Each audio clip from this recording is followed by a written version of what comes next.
तो hello everyone, आपका एक नए वीडियो में स्वागत करता हूं। तो जितने भी यहाँ पर ऋतिक रोशन के फैंस हैं और वॉर 2 की अपडेट जानना चाहते हैं तो मैं आप लोगों के लिए एक बहुत ही बड़ी अपडेट लेके आया हूं वॉर 2 से। और वॉर 2 की ये बहुत बड़ी अपडेट है जो कि मैं आप लोगों को पढ़ के बताता हूं, क्योंकि मैं अगर अपने वर्ड यूज़ करूँगा तो आप लोगों को मज़ा नहीं आएगा। मैं आप लोगों को पढ़ के बताता हूँ कि लिखा क्या है। देखो, वॉर 2 पर मेकर्स पहले पार्ट के मुकाबले एक्शन का कई गुना ज़्यादा डोज रख रहे हैं। बहुत ही कमाल की न्यूज़ है, देखना मैं आपको क्या बता रहा हूँ। मेकर्स ने हर एक्शन सीक्वेंस को भव्यता प्रदान करने में काफ़ी पैसा और समय खर्च किया है।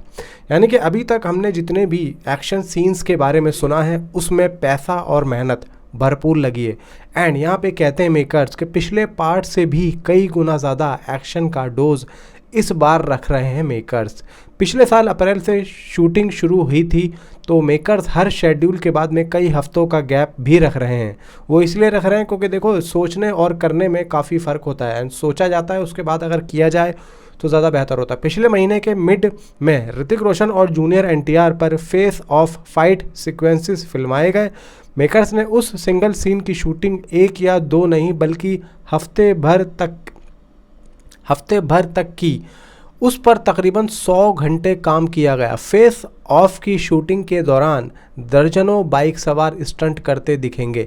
एक खास जगह का भी सेट यहाँ पे क्रिएट किया गया है। मेकर्स ने तकरीबन 25 करोड़ का खर्च किया है सिर्फ और सिर्फ इसी फाइट सीन पे, जो कि ऋतिक रोशन एंड जूनियर एनटीआर का दोनों का होने वाला है। यानी कि एक दूसरे के सामने जब वो फाइट सीक्वेंसेस होगा तो उसका जो प्रॉपर सेट का खर्चा है वो है 25 करोड़ रुपए का। अब यहाँ पे देखिए, डांस फेस ऑफ शूट होना अभी बाकी है। इसमें भी मेकर्स कर रहे हैं काफ़ी अलग अलग चीज़ें, काफ़ी यूनिक चीज़ें सोच रहे हैं अभी। वो वॉर 2 में महज कुछ एक सीन फिल्माए जाने बाकी हैं। दोनों एक्टर्स के बीच साथ में एक डांस फेस ऑफ फिल्माया जाना अभी बाकी है। मेकर्स उसे मिड फरवरी में शूट करेंगे। उस सॉन्ग में दोनों साथ में होंगे, पर दिलचस्प बात यह है कि दोनों रिहर्सल साथ करने के बजाय अलग अलग ही कर रहे हैं। कोरियोग्राफी के लिहाज से भी जो मेकर्स हैं कुछ यूनिक कर रहे हैं।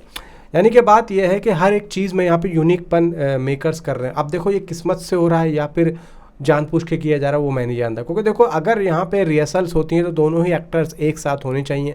इसमें क्या होता है कि भाई जो कोरियोग्राफर होता है उसके लिए भी आसानी हो जाती है, क्योंकि वो एक बार ही बताएगा और दोनों ही एक साथ करेंगे। अब यहाँ पे अगर कोरियोग्राफर अलग अलग बता रहा है तो दोनों को यहाँ पे समानता रखवानी को कोरियोग्राफर के हाथ में है। कोरियोग्राफर की टेंशन है क्योंकि उसको अपने दिमाग में और सामने वाले को बताना पड़ेगा कि नहीं, ऋतिक ऐसे कर रहे थे या जूनियर एनटीआर ऐसे कर रहे थे। तो दोनों को यहाँ पे समझाना पड़ेगा और यही चीज़ देखो बहुत मुश्किल है। और इसी चीज़ के जो यहाँ पे मैं कह रहा हूँ कि दोस्तों एक यूनिक चीज़ निकल के आ रही है। इसी चीज़ को देख के पब्लिक यहाँ पे इन चीज़ों को पसंद करेगी और बॉक्स ऑफिस कलेक्शन आएगी। अब यहाँ पे देखो, पहली बात मैं जूनियर एनटीआर के बारे में करना चाहता हूँ कि जूनियर एनटीआर को इस मूवी में लिया क्यों गया। हालांकि जूनियर एनटीआर से पहले यहाँ पे रामचरण, महेश बाबू और अल्लू अर्जुन को यहाँ पे चुना जा रहा था, लेकिन बात ये थी कि इन दोनों तीनों में सबसे ज़्यादा जो एक ओवरसीज़ की और एक वर्ल्ड वाइड एक अच्छी खासी जो एक फ़ैन फॉलोइंग थी वो जूनियर एनटीआर की ज़्यादा थी। अब पता नहीं क्यों, देखो साउथ की तरफ से यहाँ पे रिपोर्ट आई है। अब बात आती है कि अगर हम उस फ़ैन फॉलोइंग को भी साइड में रख दें तो और क्या नई चीज़ थी। देखो, और ये बात थी कि रामचरण, अल्लू अर्जुन और महेश बाबू, मैं मानता हूँ कि भाई इनको हिंदी आती भी होगी, लेकिन जूनियर एनटीआर की जो हिंदी है वो इन दोनों तीनों से काफ़ी ज़्यादा अच्छी है। तो ये भी वजह थी कि जूनियर एनटीआर को यशराज मेकर्स साइन करवाएं। और देखो, एक होती है कि जो होता है वो अच्छे के लिए होता है और जो भी हुआ वो अच्छा हुआ। अब यहाँ पे जूनियर एनटीआर और ऋतिक रोशन का जो जिस तरीके से फेस ऑफ की जो न्यूज़ें आ रही हैं वो इतनी ज़्यादा भरपूर आ रही हैं कि आप लोग सोच भी नहीं सकते कि ये सीन अगर 25 करोड़ रुपए में शूट हुआ है सिर्फ और सिर्फ ऋतिक रोशन और जूनियर एनटीआर का, तो उसमें क्या क्या सीन होगा। एक से बढ़कर एक दोनों के फाइट सीक्वेंसेस होंगे और एक अलग ही लेवल यहाँ पे दिखाया जाएगा। और दोनों का जो जंगली रूप है वो हमें देखने को मिलेगा, एकदम डर्टी रूप यहाँ पे देखने को मिलेगा दोनों का ही। एंड यहाँ पे 25 करोड़ रुपए में देखो, आजकल जो है एक ट्रेंड चला हुआ है। रोहित शेट्टी ने भी अभी हाल फिलहाल में सिंघम बनाई थी, उसमें भी उन्होंने अपने क्लाइमैक्स में 25 से 30 करोड़ रुपए की एक लागत रखी थी जो कि बताई थी, लेकिन अब यहाँ पे वाईआरएफ ने भी ठीक वही रखा है। और तो और यहाँ पे जो इसका फर्स्ट पार्ट था उससे कई ज़्यादा गुना एक्शन सीक्वेंसेस इसमें रखे जाएंगे। अब देखो, हमने फर्स्ट पार्ट में जो एक क्लाइमैक्स देखा था टाइगर श्रॉफ का एंड ऋतिक रोशन का, वो कितना गंदा था भाई।